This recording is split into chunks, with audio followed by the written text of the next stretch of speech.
Welcome back. We continue to watch how Congress will vote on a bill named after Laken Riley. Of course, she's that 22-year-old nursing student murdered by an illegal immigrant. This act expands the federal government's mandate to detain immigrants who are in the country illegally. So here's where we are on this at this hour. The vote is back to the House after an amendment was made in the Senate. So Democrats and Republicans sounding off on that today. We got a smattering of what they had to say. Listen. He's supporting the Laken Riley Act later today. I'm still looking at it. I'm concerned that people who are supporting it, there's a provision that people who assault law enforcement officers or things like that. But they support the pardon that the president gave to people who assaulted law enforcement officers. So, I have to look at it. Congressman, will you be supporting the Laken Riley Act later today?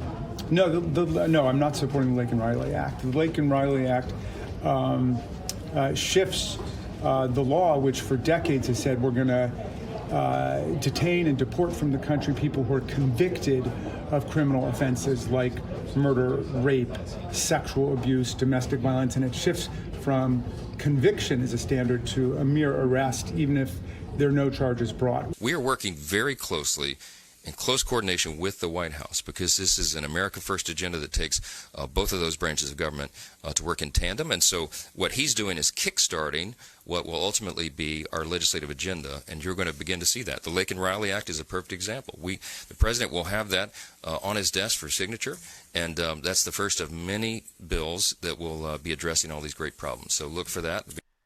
We are also looking for more, and that comes from CBS News political reporter Torian Small watching this act advance. So, Torian, I thought that was interesting what Mr. Raskin had to say, that shift from convictions and deportations to arrests and deportations. What are you hearing about that?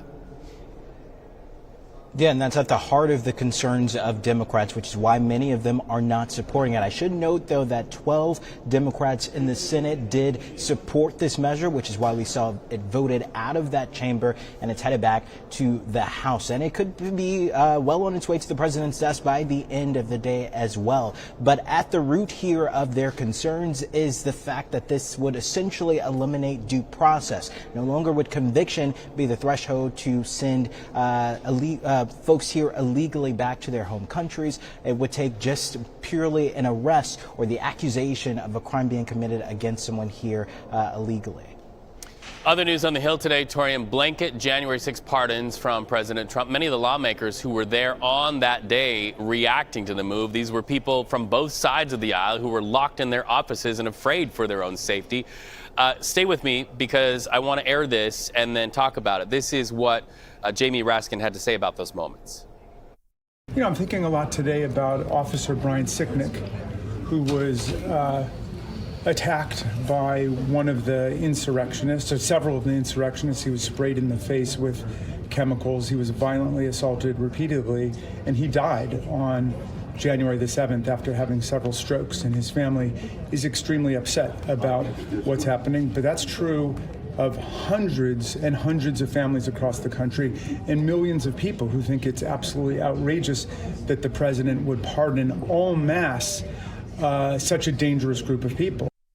So, Torian, while Representative Raskin was there talking about that, Enrique Tarrio, ex-Proud Boys leader, was wheels up from Dallas into Florida. What is the reaction, especially from Capitol Police, the ones that Mr. Raskin talks about, and what they experienced in their ranks that day?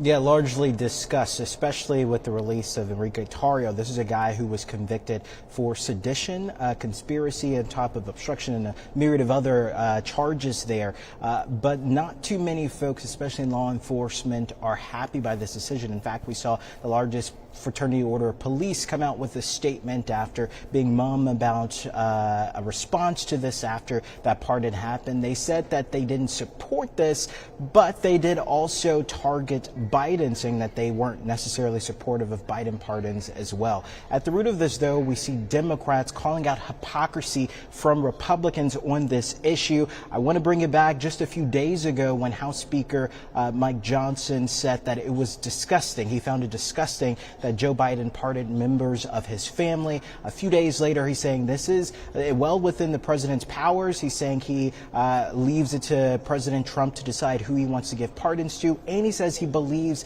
in the idea of second chances. So Democrats are obviously pouncing on that, saying, hey, this is not Republicans standing with the blue, backing the blue, or being about this party of law and order. If you're going to release and pardon folks who committed crimes against law enforcement here in 2021. Yes, certainly a lot of eyebrows raised regarding presidential pardon power because of Mr. Biden and now Mr. Trump. While we have you, Torian, I want to ask you about this. New allegations surrounding Pete Hegseth, the man set up, at least, by Donald Trump to lead the Defense Department. Walk us through the allegations. We understand they're from his former sister-in-law. What are they, and do you think that these will have any juice whatsoever with lawmakers? Yeah, Danielle Hegseth, formerly married to Pete Hegseth's brother, she sent this affidavit to the committee, the Senate Foreign Affairs Committee, at the request of the ranking Democrat on this panel. He asked her to clarify some incidents or instances of public drunkenness, of abuse of Pete Hegseth's wife at the time, Samantha Hegseth, and to lay out any other concerning details that this committee should be made privy to. This comes after that same top Democrat said during Pete Hegseth's confirmation hearing that he thought that this investigation into him was insufficient, saying that it wasn't exhaustive enough, and a lot of voices were left out of this. Danielle ultimately obliged, saying that another reason why she's circling back is because of the testimony that she gave to the FBI and confidence she didn't feel was effective or efficient. So she wanted to come forward publicly and talk about some instances that she saw that was in her mind scary, including a conversation that she had with Samantha that said that Samantha told her that she feared for her safety at one point. I should note that Pete Hegseth and his attorney is denying this unequivocally, saying that he at no point exhibited signs of abuse to his then wife at the time, that they ended amicably. And they're also pointing to court documents that Samantha put out saying that no, Hegseth did not do anything abusive to her during the time of their marriage. Torian Small, CBS News political reporter. Of course, the question is, will this new development have any traction with those who will cast their votes? We appreciate that update from Capitol Hill. Well, lawsuits be damned. Even threat of lawsuits be damned. President Donald Trump working to reshape the immigration system in these United States. And we have some headlines at this hour on that very front. First, the State Department releasing a memo canceling future refugee travel and processing. And then second, and happening right now, the House Judiciary Immigration Integrity Subcommittee holding a hearing on immigration enforcement. In fact, House Democrats are using this as a time to really sound some alarms about these executive orders and actions. Let's listen. What is going to be the effect of all of these executive orders at this point? It seems almost like they're calculated to produce more chaos. Absolutely. He's trying to get rid of the legal channels by which people come into the country. He got rid of the refugee program day one. He got rid of the parole processes that allow people to enter legally on day one. He said, we're not going to do any kind of asylum, even for people who are entering the country legally. If you do that, what's the alternative? It's illegal immigration. And really, as long as we have illegal immigration, it's going to be a major touch point politically.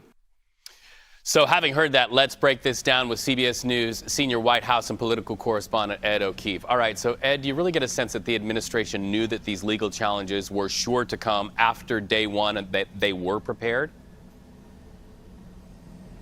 Oh, yeah, Reed, and he campaigned on this, and so did his supporters, on the idea that they're going to try to make dramatic changes. They know it will draw lawsuits.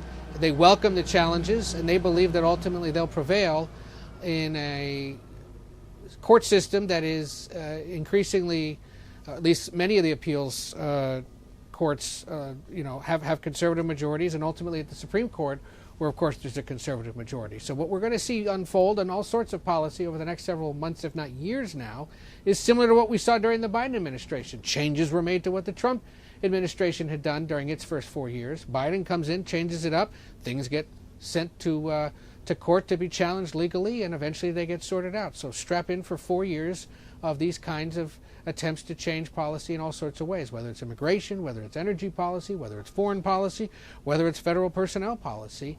The president, by signing all the things he did dramatically at the downtown basketball arena and here at the Oval Office Monday night, is trying to demonstrate to supporters, I'm making changes, things are happening. They are, but they're going to take time, and a lot of them aren't going to get implemented until a judge weighs in. And really testing the mettle, I think, of lawmakers and, of course, the courts all the way up to the Supreme Court. Ed, I also want to ask you about the employment status of staffers with the National Security Council. What prompted Trump's move, and what's the response there, Ed? Well, and this is another thing, Reed, where every new president coming in has the right to review what's going on and who's doing what. Right.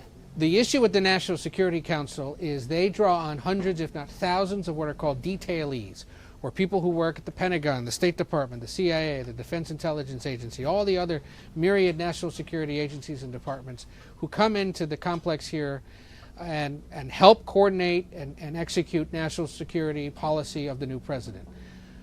This new administration was concerned that those that were serving during Biden are part of the so-called deep state, might be neoconservative warmongers or whatever, or sympathizers with the former president.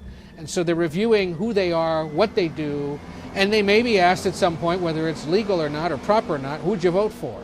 The thing specifically with the National Security Council staff is those are nonpartisan, professional career, military, diplomatic, and technical support staffers that come from across the government to work here for various periods of time.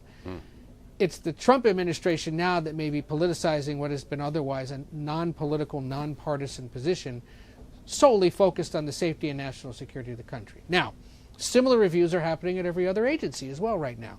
Which of these career staffers are, people who are outwardly supportive of the last guy? Maybe who are outwardly supportive or sympathetic to us? Who here actually knows what they're doing? Who here's the subject matter expert? Who are the people that were just hired and still have or still in their probationary period, however long it is, 6 months, 2 years, who could conceivably be laid off as part of the government efficiency work. And this is going to go on now for the next several weeks or months at every single department, no matter what it is, as a new administration takes hold. And it's not unlike what's been done in the past. So, a lot of this is dramatic or unsettling to people. A lot of this is exciting, expected, and wanted by others. But all of it, to some extent, is within the realm of the normal during a presidential transition. We talk about the 70 days from election day to inauguration day and how sensitive that is. It's arguably the next year or so, as these people get in place, that can be even more sensitive and dangerous and unsettling for people, especially who work in the government, as the new boss gets in, either gets confirmed by the Senate or appointed by the president, and starts making changes, just as it is when any new manager is hired at any location that people work at. Right, almost like you're re-interviewing for your job all over again and going through that scrutiny once again, Ed. So that's the conversation about... and the issue there, just real quick, the issue there is, for most federal employees, you're not supposed to have that interview because civil service laws are in place, and you are a career, nonpartisan official who does their job. What this administration is going to start to do is to challenge that assumption and try to put in place perhaps some ways of questioning and re-interviewing or reassessing whether certain people should have their jobs. And that's where federal worker labor unions and other entities are going to step in and say, no, traditionally we've had a nonpartisan federal workforce for this very reason, so that you can't drop partisan influence into the basic work and the basic functions of a federal government. So the president and his administration, their eyes are on those things. Also, we understand some thumbs are on some really important meetings with members of Congress as well. Ed O'Keefe, we know you're watching it all. I'm glad your feet are planted squarely on what looks to be a green lawn right there on a very cold day. Ed O'Keefe, thank you so much for that conversation. All right, so you see the green lawn there behind Ed. No green lawns in some parts of the state of Florida. Also, New Orleans getting snow. When we come back, the impacts of some unexpected snow topping palm trees in places when we come back.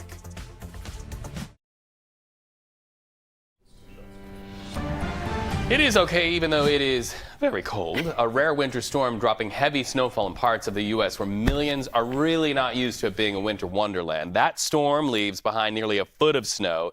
We're talking about places like New Orleans, Mobile, Alabama, and even parts of Florida. See, it's even freezing me, and I'm in a warm studio. Jess? Oh my goodness. Look at that. A lot of people see beaches and they don't expect to see snow where white sand is. Exactly. And it's so funny. All those people who come from the Northeast to go vacation in Florida during the winter, they just brought all that weather with them, too. I mean, up to around 10 inches near New Orleans. It's your fault. It's your guys. Am I walking this way, by the way? I know you have graphics. Do you need me to do this? Do you want to do a crisscross? Okay. That's Applesauce. fine. Thank you. High I five. needed to do that because I needed to show you what's happening over here on the East Coast and the South real fast. The last 24 hours has been really impactful for many communities throughout the Florida Panhandle, all across southern Alabama, Louisiana, and over into the Carolinas, too. Heading into the afternoon hours today, really what's happening now is there's just this cold, dense air mass on the back end of the storm that's going to continue to linger into the evening hours tonight and throughout the next couple of days, where temperatures are going to be about 30 degrees below average in areas like New Orleans. Now, New Orleans broke records, Mobile, Alabama broke records, and so did Houston when it came to these snowfall totals. Last time we saw snow like this, I mean, in certain communities, was back in the 1800s. Now, you take a look at what's happening for us coming into the next few days. Well, Thursday and Friday, we have more storms sweeping throughout the Great Lakes. This is going to be very impactful for communities like upstate New York, Ohio, all the way over to Pennsylvania, and of course Michigan too, as this lake effect snow brings anywhere from 4 to 10 inches widespread throughout these communities. So as we take a look at those snowfall totals, areas close to upstate New York, such as Buffalo, Crogan, and all the way throughout Michigan too, we're going to see pretty impressive snowfall totals just within the overnight hours tonight and early morning hours tomorrow. Now, another thing to mention too, this cold, dense air is still lingering around, bringing us about 30 degrees below average today near Mobile, Tallahassee, all the way over into Charleston. A very similar trend. And then you head a little bit more north. It is freezing out there. It was smart for you to wear a jacket, by the way. Yep, it's lined. Don't I recognize you from CBS Mornings? Oh my gosh, you're sweet. You and Gail King. We're proud of you. I appreciate it. Thanks, Jess. Of course. So we are watching the impacts of President Donald Trump's executive orders on deportation. So today, the focus is on whether ICE agents can arrest people in places like churches and schools and hospitals, prior to today deemed safe spaces. So let's go live to CBS News correspondent Andres Gutierrez. Andres, you went to those church leaders who are hearing from their congregants. They are afraid. What are they saying? Yeah, good to be with you, Reed. So I spent Tuesday evening at the Emmanuel Presbyterian Church in Los Angeles, where the pastor told me that there is so much anxiety among members of the congregation over deportations and the fact that ICE could be showing up at churches and schools, places that were at one point thought to be off limits. Over the last year, the church has hosted 6 families from Venezuela, Honduras, and Ecuador for about 2 to 3 months until they can find some stable housing here in the U.S. And on Tuesday night, the church ended up holding a prayer vigil to encourage folks to stay strong and to be informed about their rights. The pastor applauded the remarks that bishop told President Trump during that prayer service on Tuesday to have mercy on undocumented immigrants. He said that there are several folks in this community that are fearful of deportation, that these refugees are fleeing political repression, the violence and gangs, and sending them back to those conditions would be unthinkable. Well, and you have to think of the children. I'm remembering the interview that Tom Homan did with CBS a couple of months ago when asked about mixed status families, families that have undocumented people and people who are documented. He said families can be deported, famously, that answer. But what about children who are undocumented? Yeah, that's on so many minds, Reed. And so I ended up speaking to a nonprofit out of San Antonio, Texas, that began in 2017, so during the first Trump administration. And since then, they have trained over 30,000 teachers, students, and families over what to do if ICE were to show up at schools. Their whole premise is to create safe zones at schools. Their policies essentially outline that part of what Trump is doing right now is essentially a part of doing this shock and awe campaign, right? That he wants to scare families in letting them think that ICE agents can show up at schools and yank students out. However, there are federal protections regarding student privacy that prevents anyone from going ahead and saying, hey, what is a student's, status? They can't ask that. And so right now, this nonprofit is essentially letting teachers know that there are federal protections in place for these students. And of course, the question is, how long will those protections remain in place, or at least untested, Andres? Another executive order that Trump issued expands expedited deportation. So talk to us about what that is. And then I'm thinking, in the environment of expedited deportation, do we even have the infrastructure in these United States to do that? Yeah, so let's break down what exactly expedited deportations mean. So essentially, if someone was stopped near the border and had been here for less than 2 weeks, they could be sent back without seeing an immigration judge. Now it can be done anywhere in the U.S. and they also have to not prove that they've been living here over the last 2 years. So the process is much faster than regular deportation. And as far as the infrastructure goes, it seems that the president is determined to get it done one way or the other. Just today, a U.S. official told CBS News that there are 1,000 additional soldiers that are preparing to go to the border as we speak to beef up the presence there. And so here in Los Angeles, it is a sanctuary city, so the federal government cannot rely on any city resources to help them carry out immigration law. Andres Gutierrez, thank you so much. This is a story that will continue commanding headlines, I think, for days, weeks, and months ahead. Thank you so much. When we come back, the conversation on pardons, and now putting a face to one of many pardons done by President Donald Trump, the ex-leader of the Proud Boys movement. We caught him wheels up to Miami out of the state of Texas after being released from behind bars. What he said to one of our correspondents when we come back.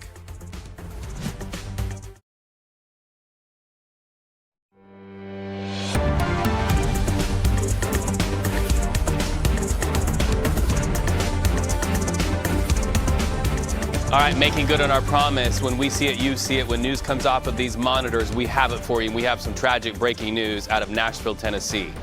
At least 2 students shot and injured inside a high school. So this is our CBS partner, and this is what they're showing to their viewers. We want to go ahead and listen in to how they broke the news to their viewers. Again, Mike is showing us that scene from Sky 5. He mentioned that about 2,000 students go to Antioch High School. There's about 118 teachers there as well inside this building on a normal day. Of course, this is not a normal day by any stretch of the means. We have 2 students who have been shot. We are working right now to get their conditions. We also do know that the TBI is on the scene and beginning an investigation. We have been told by Metro Police this is an active crime scene now. We have also been told the shooter is no longer a threat. So right now they are trying to keep students safe, corral them to one location so that they can be reunited with their parents. We have calls into police. We have calls into the school to get the very latest on the conditions of the students involved in this shooting this morning. As you can imagine, this is an all hands on deck kind of scenario. Everyone is rushing to that scene, as Mike described from the helicopter, and just driving down I-24 to get to the airport this morning. Emergency vehicles just rushing there to get there and get on scene and keep as many students safe as possible. You can see car after car lined up outside the school this morning. We have just learned from Metro Police that they will be holding a press conference very soon. Of course, we will stay on and bring you that information so that you can hear it firsthand for yourselves. TBI again tweeting out today that they are on the scene as well and beginning an investigation. I do want to let you know that, again, the reunification site is Ascension St. Thomas. That is where you need to go to get to your child.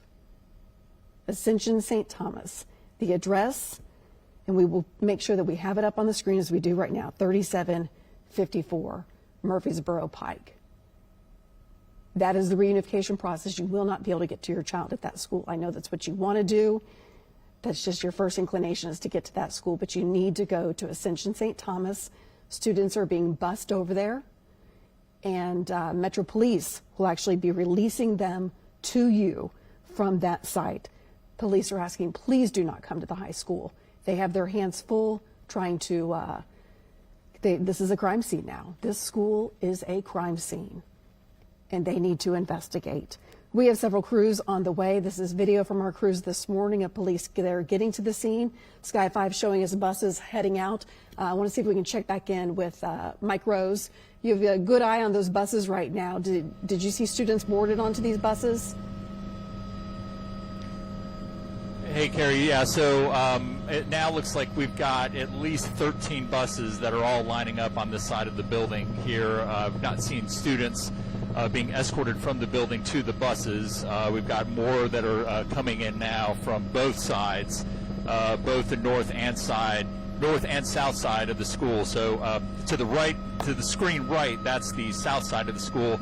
Screen left is going to be the left side, the north side facing school. So we have buses coming from either side. They're driving around to the back of the school and kind of staging in this area right over here. So perhaps this taller part of the building is the gymnasium, auditorium area. Perhaps the students are in there temporarily, and then in an orderly fashion will be escorted out to these buses and then taken over to the reunification center.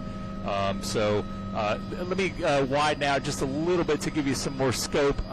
It looks like, let me put the lens over here. This is Murfreesboro, Pike. All right, our thanks to our CBS partners there in Nashville, Tennessee, making sure people who are getting this breaking news of at least 2 students shot by a 3rd student inside that high school in Nashville are getting the crucial information that they have. That live helicopter picture showing a line of school buses there, we can only assume, and at this hour, not confirmed, but we can only assume that students will be taken on those buses away from now what, to the point of the TV anchor who was breaking that news just now, is a crime scene. Once again, another school shooting at another high school in the United States. And at this point, as we see these students frightened, awaiting rides on the curb, arguably parents out there trying to get to their students and find out what has happened yet again with another school shooting in our country. We know at this point at least 2 students shot. We can also tell you that word is breaking there in Nashville, Tennessee, that it appears, and it is thought widely, that the shooter is down. It is being reported through several media channels that that shooter went in, shot at least 2 students, and then took their own life. So now it's all a process of getting the students out who survived this trauma and then going in and making sure that they are reunited with their parents. Then the other part of this, and that is the investigation into why this happened yet again. Now, Nashville, Tennessee, to that point of yet again, let's remember, it wasn't very long ago, 2023, in fact, the Covenant School, another school shooting, 6 killed there, 3 of those were children. So Nashville, Tennessee police, they know what this is all about. They know how to respond. They know how to investigate.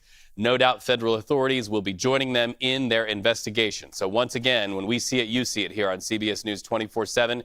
You are looking at an American high school, Nashville, Tennessee. Once again, another school shooting. As more news breaks on this story, we will bring it to you right here.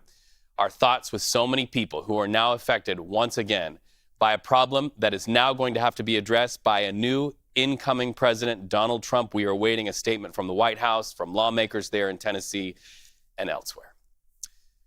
We're also following big news as we see a change in power, a flurry of pardons issued by President Trump. One big name, and you see him right there on your screen. He's getting a plane ticket out of Texas. He is the ex-leader of the far-right Proud Boys. That is him, caught by CBS News cameras, leaving Dallas Love Field Airport. He is bound for home in Miami, and that's where we find CBS News correspondent Jason Allen, who spoke with Tario. Jason, you talked to him. What did he have to say? Yeah, well, the reason, Reed, that he is one of the big names is because he is someone who received one of the longest, if not the longest, sentences out of everybody who was prosecuted for their activities on that day. The leader of the Proud Boys at the time, more than a 20-year sentence, even though he was not present for those activities in Washington, D.C. because of a previous arrest. He'd been ordered out of the area, but prosecutors said that he was directing activities, maybe even inflaming activities. He told me today that he wasn't at all surprised to receive the pardon from the president. He called the president a man of his word. He believed that he would follow through on a promise. When I asked him further about maybe the breadth of these pardons, right, to not only include people who were prosecuted for being there and walking into the Capitol, but also accused of violent crimes, he didn't necessarily deny at all that people committed some of these actions they were accused of, and he said they've been held accountable. Rather, and I think we'll hear from him now, he really had a problem with the process that happened in the courts after that. I think the miscarriage of justice that happened in these cases, regardless if somebody agrees with putting their hands on a police officer or whatnot, how the process worked out was unfair. You know, if you want to have a fair trial, take it outside of D.C. D.C. voted 93% for Biden. So they needed a fair trial. So if we would have gotten a fair trial, I think I wouldn't be in a position where I needed a pardon. Yeah, and as to how this pardon changes things for him, for the others who were prosecuted for activities that day, he said he really thinks the conversation changed back on November 5th when President Trump was elected back into office. And we also understand that President Trump had a conversation with Tario's mother. What can you tell us about that? Yeah, there have been these discussions that have gone on, right? And the president has talked a lot with family members of people who have been involved in these pardons. You know, we know that his family has pushed very hard for him to be released, to be included in these releases. And what we're not so clear on is what happens from here. You know, Tario, when we asked him about his association with the Proud Boys, said that we should stop referring to him as the ex-leader. And when another one of our CBS station photographers was here, asked him, do you have any message to people that have, you know, been with you or following you through this process, he responded with just fight, fight, fight, fight. So we'll see where it goes from here and expect him to possibly make some more comments about this whole situation when he arrives back with family today in Miami. Well, and to your point, we understand we have some sound that we can roll right now when you asked him about his association, either past, present, or future with the Proud Boys. Let's listen. What's your association at this point with Proud Boys? We've made the decision 4 years ago not to tell the media what our structure is, but I'd suggest that the media should stop calling me ex-Proud Boy leader. So you are still a leader? That's all. That's the only comment. That's the only comment I'm going to give you. He says it there. Yeah, so you hear that, Reed. He doesn't want to. Yeah. No more X. He doesn't want to go and exactly clarify X or if he is still the leader. But yeah, he doesn't want to be called X. As to what maybe the others in the organization say, we'll see. All right, CBS News correspondent Jason Allen at Dallas Love Field Airport, thank you so much. All right, when we come back, we're drilling down on the impacts, the ripple effects of the president's executive orders on immigration. There's some new reporting relative to some new orders as it pertains to border agents. New information coming from the White House that will have reverberation right there at the U.S. border with Mexico when we come back. You're watching CBS News 24/7, where we continue following breaking news coming to us in this live video from our monitors. You are looking at the response in Nashville, Tennessee, Antioch High School. And here's your headline. Another school shooting, 2 students shot. That shooter in the cafeteria area, confirmed by police at this hour, shot themselves and is dead.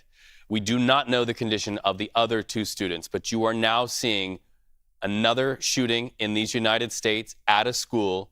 More students, more parents, more teachers there on curbs waiting to be reunited with their loved ones. And the investigation now coming to us. At least 2 students shot by a 3rd student at Antioch High School in Nashville, Tennessee. We'll continue talking to our CBS partners throughout this hour and throughout this day for more updates. But we also want to get to some other breaking news in our country. U.S. border agents have now been directed by the Trump White House to deport migrants crossing into the U.S. without any asylum requests allowed. So CBS News immigration reporter Camilo Montoya Galvez, you obtained an internal memo about these changes. What are the details here? Hi, Reed. According to the internal Customs and Border Protection memo that we obtained here at CBS News, officials along the U.S.-Mexico border, along the U.S.-Canada border, and in coastal sectors like Florida are now directed to swiftly and summarily deport migrants who are entering the country illegally, importantly, without affording them the opportunity, Reed, to request asylum in a U.S. immigration court.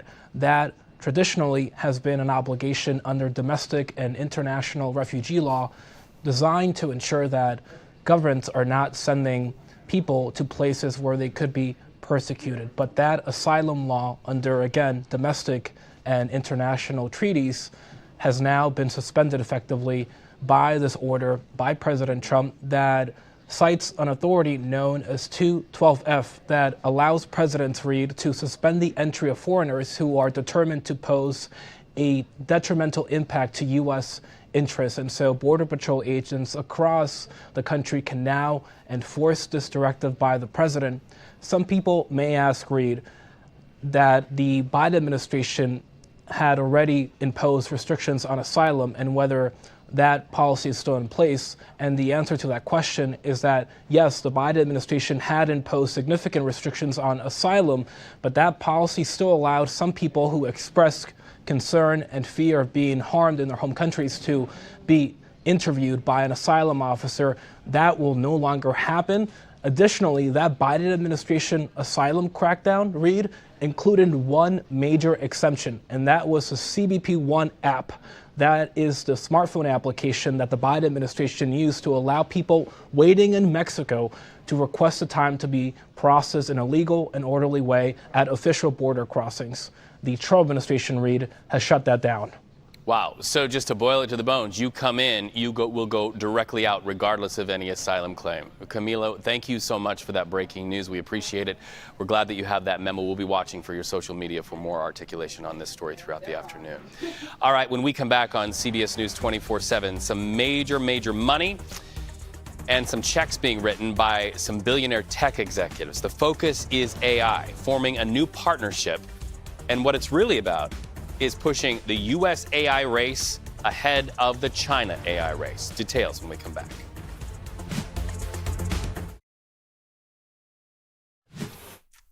Well, a big AI announcement at the White House. We're talking about Oracle, SoftBank, and OpenAI investing at least $500 billion in artificial intelligence. The three big tech companies starting a new company. It is called, enter the effect of echo, Stargate. So where will all that money go? Trump says Stargate will build data centers and help generate electricity to support AI. So let's bring in Reese Rogers. He's a staff writer with Wired Magazine. Reese, good to have you with us here on CBS News 24/7 in real time. You're not AI. So break this down for me. You know, I'm not really a tech people that understands this, and I would anticipate that a lot of our viewers think this sounds like science class or science fiction class, especially with the name Stargate. What does it do? Break it down for us. Yeah, thank you for having me today. And I think this is something that's important for everyone to understand because this will impact everyone. So ChatGPT and similar tools use what's called generative AI. And generative AI models are created using huge amounts of data, like website articles, social media posts, and videos. Then researchers at companies like OpenAI train the AI model to find and replicate patterns in the data. So that's how ChatGPT works on the back end.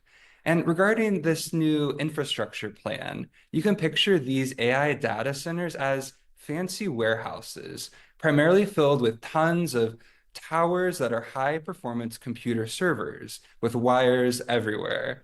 And everything that these AI companies do rely on these networks of data centers that are always on, always running, always ready to answer your ChatGPT questions.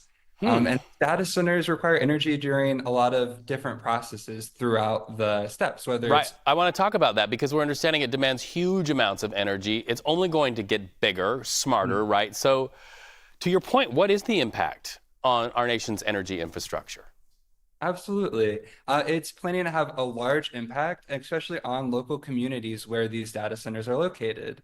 So when you use ChatGPT, it uses more electricity than maybe sending an email or just a normal Google search. So you're using more electricity as you're using these generative AI tools. And some of the researchers I've spoken with are a little nervous about this expansion of AI data centers because of the high amount of resources used. But tech leaders often push back against these concerns, claiming that new discoveries with the AI will help us uncover new ways to solve these environmental issues. Okay, so we know you're coming to us from San Francisco. That's where we are coming from. So we know you're going to get this language. Let's spill some tea here because we understand there's a little bit of drama, some tech rivalries playing out. So case in point, my friend, right after the Stargate announcement, Elon Musk posted this on X, and we just want to show this to our viewers. He says the tech companies behind the new venture don't actually have the money. Woo. And he claims SoftBank has under $10 billion secured, even though the company pledged to invest $100 billion. So, Reese, do we know who's telling the truth here? Because that sounds like a rivalry. I mean, if I say I want to do something, I'm going to write a big check, and I have a friend in the back say, you don't have that much money in your bank account. That doesn't exactly spell love and friendship between tech giants. Absolutely not. And I think it's worth keeping in mind that this isn't a new rivalry. This is a long-standing rivalry between Musk and Altman. Musk was actually a co-founder of OpenAI before leaving the board of directors in 2018. So these two leaders are now at companies in direct competition, Musk's xAI and Altman's OpenAI. So it remains unclear whether Musk actually has inside information or is just posturing. Though this announcement from Altman doesn't come as a complete surprise, though. He's been traveling the globe lately, talking to many different investors. And actually this morning, Altman tweeted out his disagreement with Musk's allegations and even invited Musk to come visit one of the data centers that are currently under construction. So I think, Musk might have Trump's ear right now, but Altman is here to play ball for the next 4 years. You know, it ultimately talks, and that is money. Musk or Altman or not. Okay, so final question. What do you see here by way of what looks to me? We used to talk about the space race with Russia back in the Kennedy years, right? Now we're in the Trump era, and it looks like we have an AI race, and we're not racing with Russia, we're racing with China. What do you think about that? Yeah, I think it does have a lot of reminiscence back to the Sputnik and the kind of space race as well. And I think U.S. leaders are keeping a key eye on China's progress and the infrastructure they are working on right now. And they want to stay ahead. It's as simple as that, is that this is a business competition, and these companies are working to build a really powerful AI called AGI, Artificial General Intelligence. That's this kind of superhuman AI that can do even more than us. So they want to theoretically get to that before China is able to, for business concerns as well as potentially national security concerns as well. All right, Reed and Reese on the race. Nice to have you with us on CBS News 24/7. Hey, spread the word about us. We are your streaming broadcast. It's always lovely to bring smart people on our airways. Thank you so much, Reese. Hey, looking at the flurry of pardons unleashed by President Donald Trump, and the founder of an underground drug-selling website called Silk Road, also pardoned. So here's what this is about. A judge sentenced this guy, Ross Ulbricht, to life in prison in 2015 for his role in that site. Well, on Truth Social, President Donald Trump said he spoke to Ulbricht's mother, and Trump went on to say after that conversation, he really feels that Ulbricht's imprisonment was ridiculous. Police in Ohio arrested 4 suspects in connection to a burglary that happened at the home of Bengals quarterback Joe Burrow. Authorities say the 4 men are responsible for a string of burglaries, all at expensive homes. And there is one expensive home right there, dusted by snow, now known to be the scene of a crime. The 4 suspects were pulled over by police officers in Ohio. Those officers tell us that in the car they found stolen items from inside Joe Burrow's home, along with tools that were used for the break-ins. This expands a nationwide conversation about trying to protect professional sports stars from being robbed. Look, you tune into the TV to watch the game on Sunday or any other night, maybe Monday Night Football. You know where they are. You know they're not at home. And a lot of enforcement agencies are saying that is a signal to would-be robbers that you can get in. So now there's an effort to protect professional athletes who are on the road quite a bit. A Southern California couple suing JetBlue Airline for $1 million smackaroos. The couple alleges a chunk of ice fell from a JetBlue plane. They say the ice crashed through the roof of their Inglewood home and landed in their bedroom just inches away from where they were sleeping. Inglewood is right near the LAX airport, if you don't know where that is. The lawsuit alleges that JetBlue failed to investigate and correct the problems. But we got a statement from them to CBS News. JetBlue says safety is their #1 priority, and they declined to further comment on that ongoing litigation. Look, we know we've been breaking that news of a school shooting at Antioch High School in Nashville, Tennessee. We want to let you know of our commitment. When we see it, you see it here on CBS News 24/7. We are working with our CBS partners to find out more. But right now, here's your headline. 2 students shot. The shooter in that cafeteria turned the gun on themselves and is now dead. The response coming up on more CBS News.